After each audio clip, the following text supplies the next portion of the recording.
Hello, are you ready to learn for today?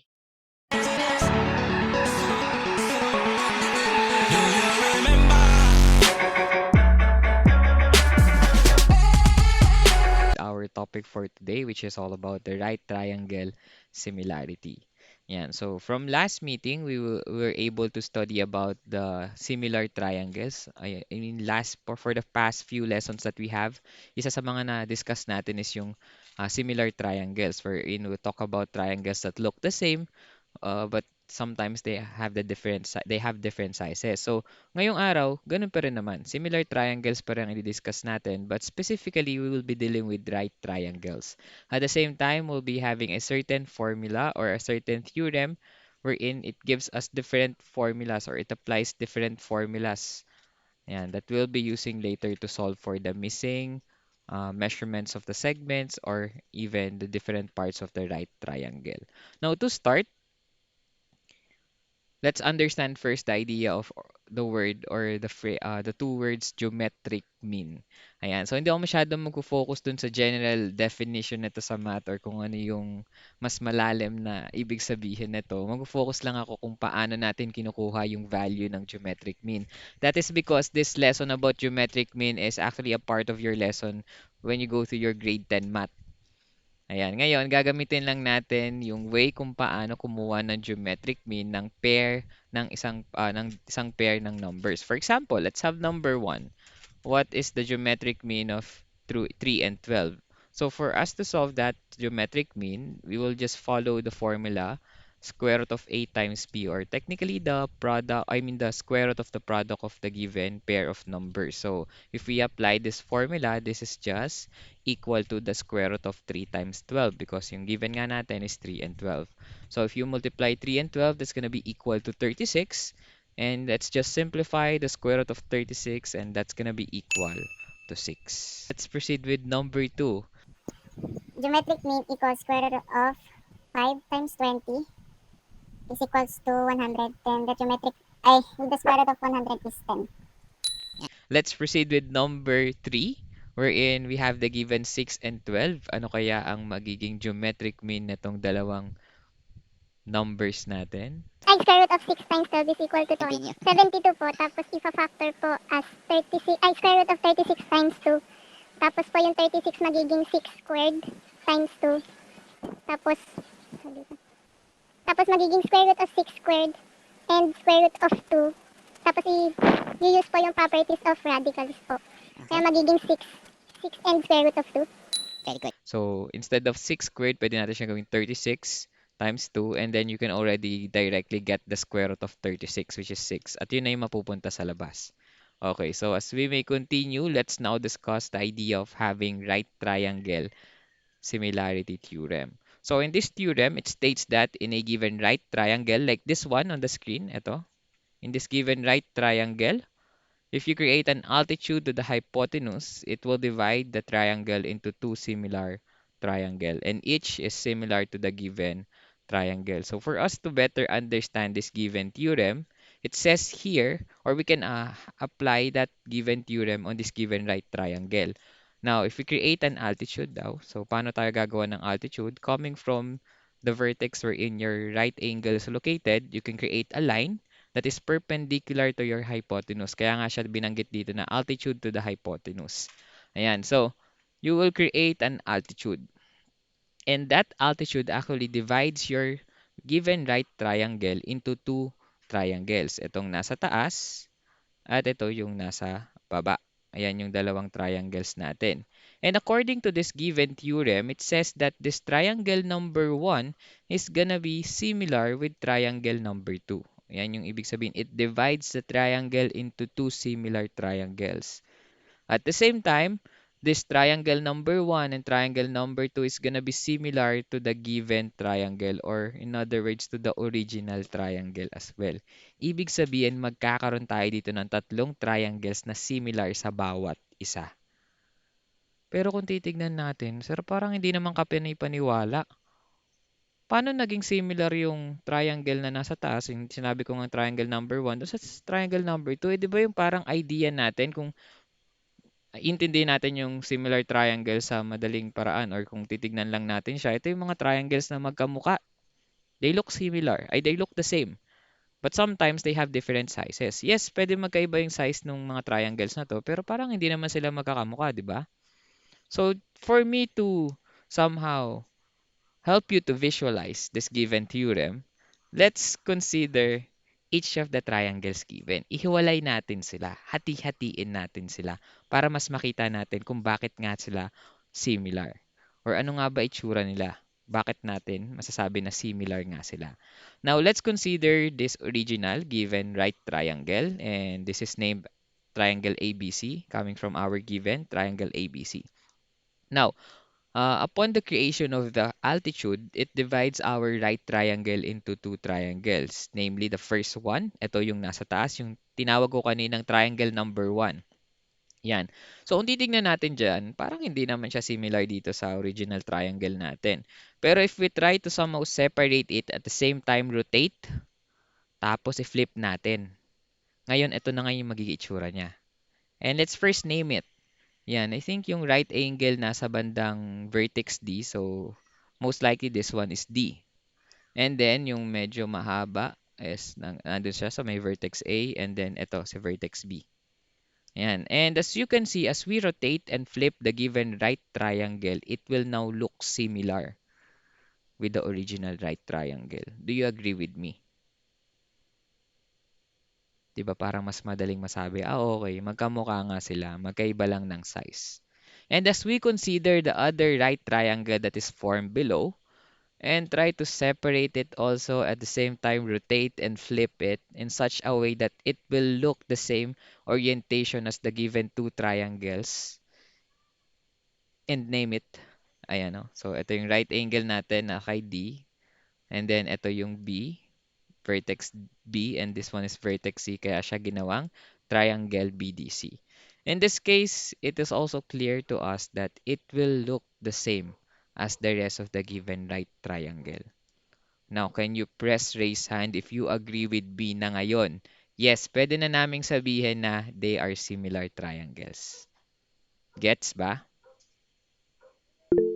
And yes, I know that for us to say that the triangles or the given triangles can be said to be similar, we can use the idea of it should have the angles na congruent, sir, para masabi mong similar yan. Dapat, pwede rin natin gamitin yung idea na dapat proportional yung sides niyan para masabi mong similar yan. At the same time, we can also use the different similarity theorems just for us to say that these three triangles are similar. Pero I think it's enough for me to show you the given illustration just to prove the given theorem. Kasi nakalagay naman na dyan sa statement ng theorem natin na itong tatlong triangles na nabuo or itong dalawang triangles na nabuo ay magiging similar dun sa original right triangle natin. At the same time, they are also similar to each other. So, it is already given on the theorem. Ang ginawa ko lang dito is ipinakita sa inyo na ang similar triangle ay yung triangle ABC is gonna be similar with the two triangles created by the altitude, which is triangle ADB and triangle BDC. Isa sa mga importante na part ng ating lesson ngayon is actually the derivation of the following formulas that is applied from the right triangle similarity theorem. Kasi we can actually solve for the measurements of the given segments created by the altitude, at the same time the values of the hypotenuse, legs, at kung ano-ano man na part ng itong right triangle na to gamit yung right triangle similarity theorem. And ito na nga yung una sa mga formula na pwede nating mai-apply gamit ang right triangle similarity theorem. So first, in this given right triangle, if you want to compute for the measurement of the altitude, it is just equal to the geometric mean of the segments. So anong ibig sabihin nun? Once again, nakita nyo na dito yung salitang geometric mean. So anong ibig sabihin ng geometric mean? Square root ng product ng dalawang given. Pero ano yung binabanggit niya na segments? Now, for me to define that segments, first, di ba meron tayong altitude. And that altitude actually divides your hypotenuse. At first, AC is your hypotenuse, pero nung nagkaroon ka ng altitude, nahati siya into two segments. So we can name AD as segment 1 and DC as segment 2.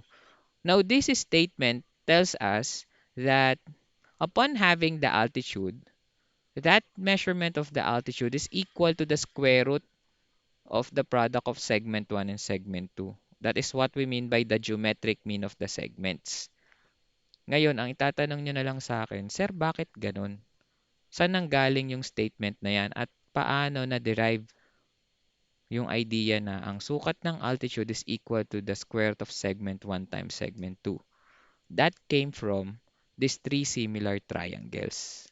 Dahil nga similar sila, we can interpret or we can say that the sides of these three triangles are proportional. So if we may consider some ratio such as the ratio of side BC over side AB on the first triangle, it will be equal to another ratio coming from the second triangle, which is BD over AD.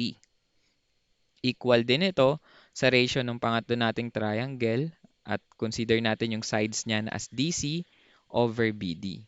So they are proportional because they are similar triangles. Now, if I may consider two of the given ratio being equal, bakit yan yung pinili ko? Kasi napansin ko pare silang may BD. And let me try to multiply or cross-multiply that BD. So BD times BD is equal to BD squared. And then AD times DC is equal to AD times DC. Now, if I want to compute for the value of BD, we can get the square root of both sides. In that case, masisimplify natin tong square root of BD squared into just BD. Now, BD will now be equal to the square root of AD times DC. Sir, ano yung pinagsasabi mo? Saan namin magagamit yung BD is equal to square root of AD times DC? That is actually the idea of this given statement. Now, if we go back to the drawing and apply that given formula that we were able to derive out of the similar or out of the proportional sides of the three triangles, mapapansin nyo na yung BD dun sa original right triangle natin is actually your altitude. Yan si BD. And then, AD is your segment 1, and then DC is your segment 2. Now, that only tells us that if you want to compute for the altitude, it will be equal to the square root of segment 1 times segment 2, coming from this given formula.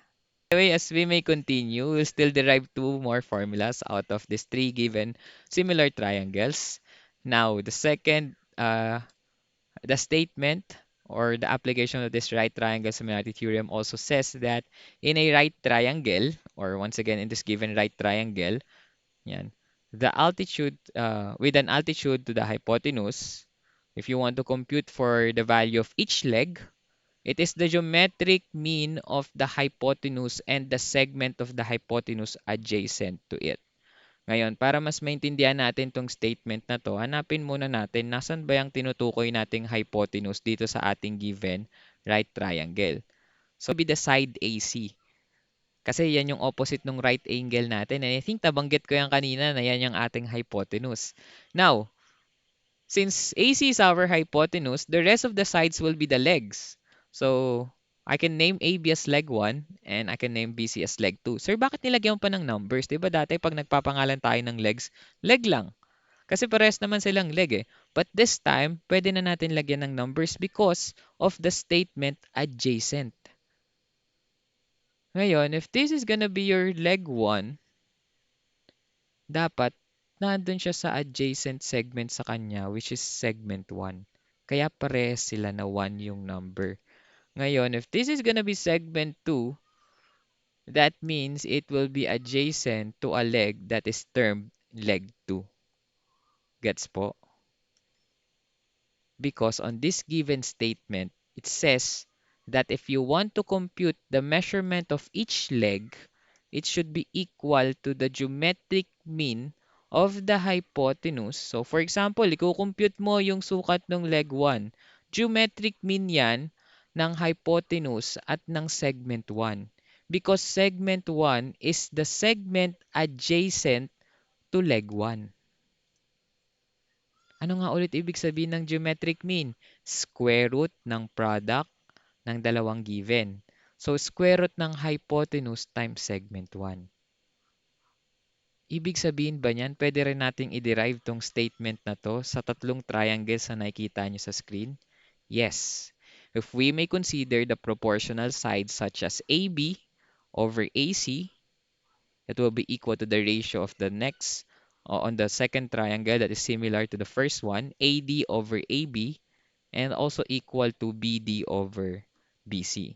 In this case, let's consider this given two ratios because both of them contains AB. And if we cross multiply AB times AB, that's going to be equal to AB squared and then equal to the cross product of AC and AD, which is AC times AD. If we get the square root of both sides, we can now identify the formula for solving AB, which is equal to the square root of AC times AD. In this case, inulit ko lang yung sinabi ko kanina, but this time, naka-formula na siya. Bakit? Now, if you try to locate those parts on the original right triangle, AB is actually your leg 1. And then AC is your hypotenuse. AD is your segment 1. That means if you want to compute for your leg 1, which is AB, you have to get the square root of AC, which is your hypotenuse, times your segment 1, which is AD. So technically, we derive the formula of leg 1. At yan din yung ibig sabihin ng statement na ito. If you want to compute the leg, you are to get the geometric mean of the hypotenuse, so square root of hypotenuse, and the segment adjacent to it. So ano ba yung katabi ni segment 1? I mean katabi ni leg 1? Si segment 1. So kaya dito sa formula, makikita nyo, ang ginamit dyan is sa segment 1. Anyway, as we may proceed, let's derive another formula, but this time, let's consider another pair of ratios. So we have BC over AC on the first right triangle. It's similar to the second, therefore it's also equal to the ratio of DB over AB and equal to the ratio of DC over BC. In this case, let's consider these two ratios because both of them contains BC. In this case, if we cross multiply BC and BC, that's going to be equal to BC squared and then AC times DC yung equal sa kanya. And if we get the square root of both sides, yan, ang matitira na lang dito sa left side ay si BC, therefore BC is equal to AC. Once again, we can also derive or we can also apply those values on this given right triangle wherein BC is actually your leg 2. AC once again is our hypotenuse and then DC is our segment 2. It has the same idea with our statement that if you want to solve for leg 2, that's gonna be equal to the geometric mean of the hypotenuse and the segment that is adjacent to leg 2, and that's gonna be segment 2. So the formula for computing leg 2 is equal to the square root of hypotenuse times segment 2. From the following statements or the following formulas that we have, ayan yung mga applications ng ating right triangle similarity. So another important part of our lesson is how do we apply the following formulas that we were able to derive from the three similar triangles. Yan. So, on this part of our discussion, i-discuss natin paano ba tayo magsosolve or paano ba natin kukuhain yung measurement ng altitude ng leg 1, ng leg 2 gamit yung mga formulas na ito.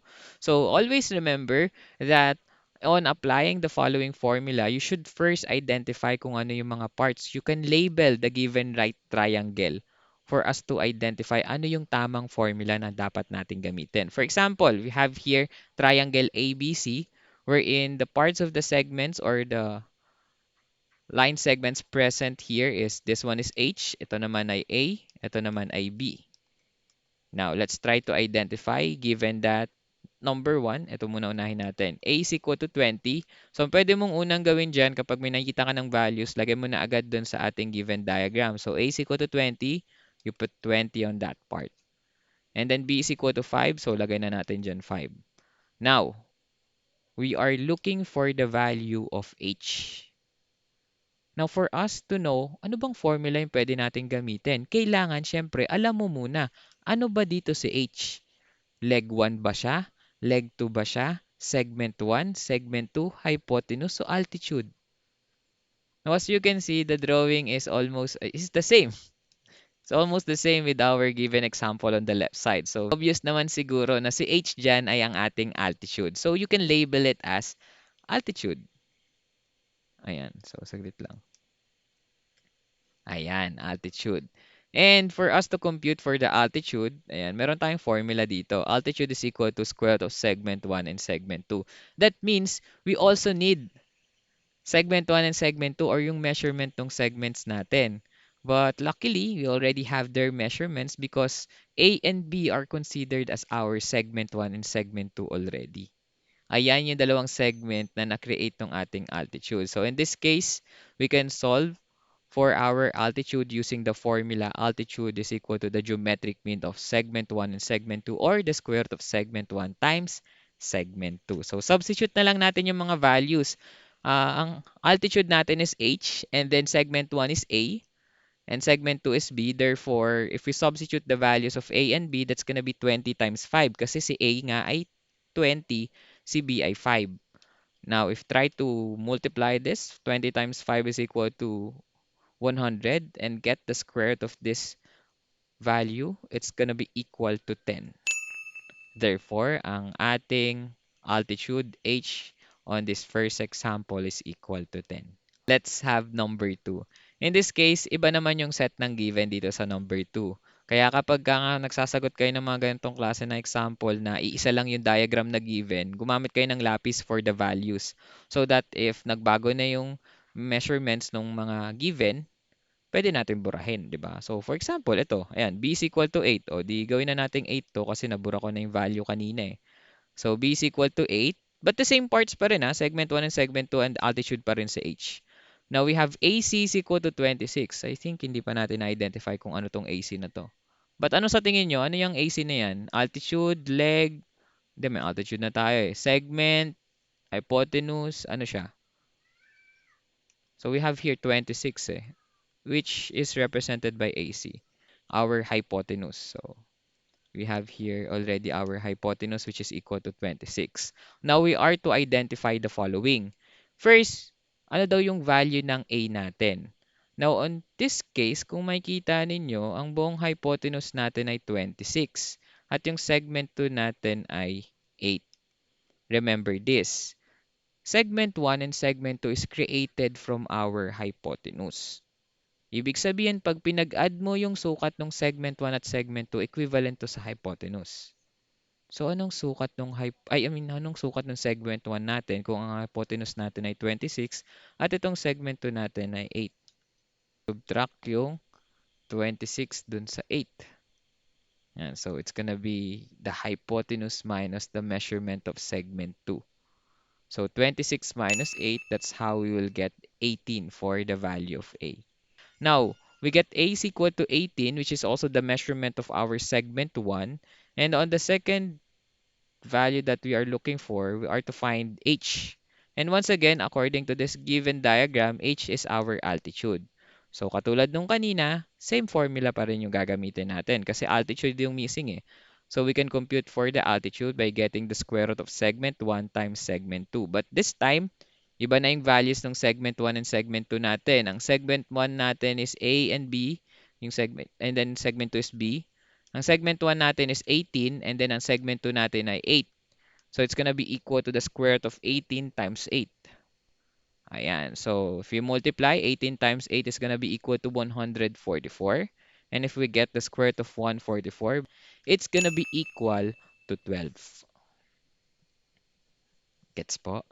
So, ang altitude h natin dito is equal to 12. Now, as you can see on this given following examples, that's how we apply the given formula for altitude. Kailangan makuha mo lang yung value ng segment 1 at ng segment 2. Input mo doon sa formula, get the square root, tapos alam natin yung sukat. Now, dito sa susunod na set ng examples natin, I think ang ma-apply natin dito is itong dalawang formula, yung leg 1 at leg 2 formulas natin. Now, let's consider the following given. Yan, on this given right triangle EBS or BES, kayo na bahala kung anong gusto nyong pangalan, basta kasama yung tatlong vertices natin. Anyway, if A is equal to 3, lagay na natin Ito yun segment A is equal to 3. And then BS is equal to 12. So I think ito yun. BS. Yan. Yan. BS is equal to 12. Ano tong BS natin? Anong part to? Anyway, punta muna tayo dito sa mga tanong. So we have here B. Hanapin natin yung mga values ng sumusunod. We have B, the measurement of B, C, and D. Now in this case, first, having that the given measurement for BS is equal to 12 and A is equal to 3, ano yung tingin yung sukat natin for B? Since our hypotenuse is 12 and one of the segments measures 3, we can just subtract 12 minus 3 and we will be getting 9. Yung isang segment natin. So B is equal to 9 on this case. Yan. So kompleto na. Ngayon, let's try to identify the following parts.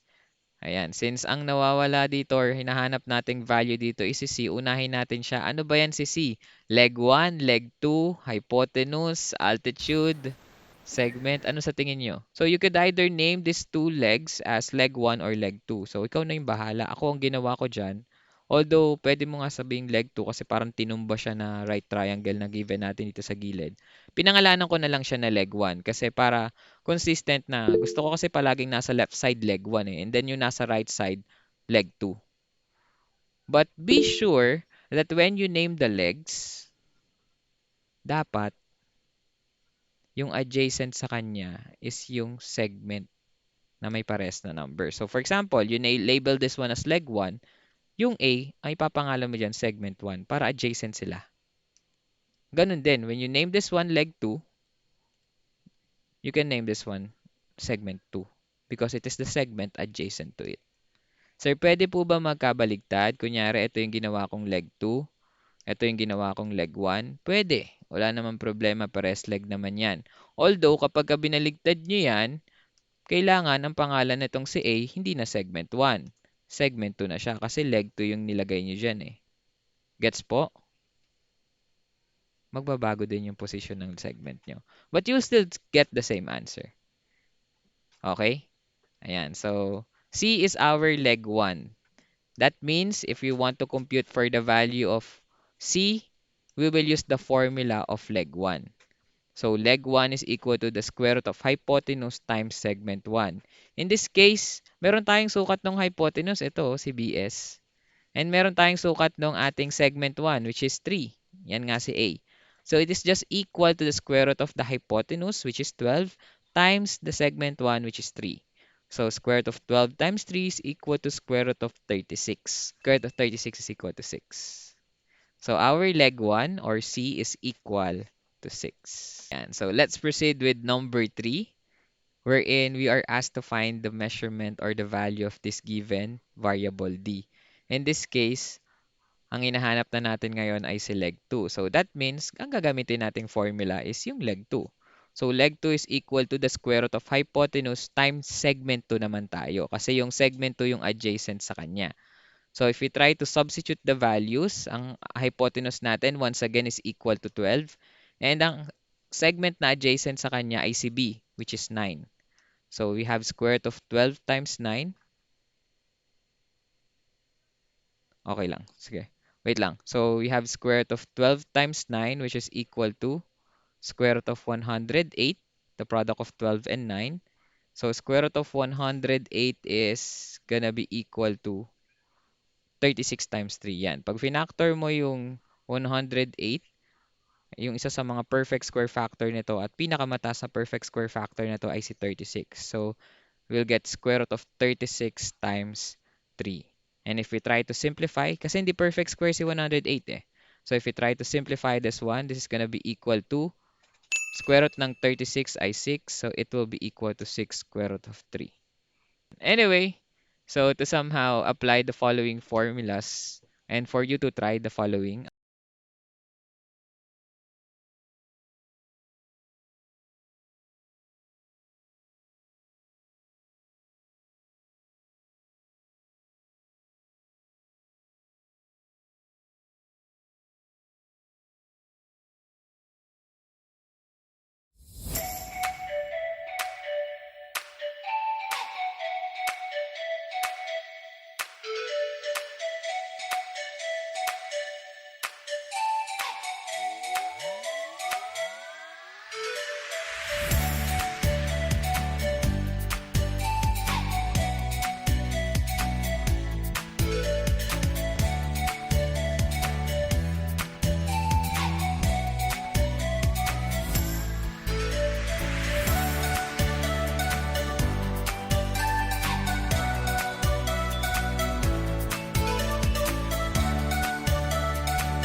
I hope you understand the lesson for today.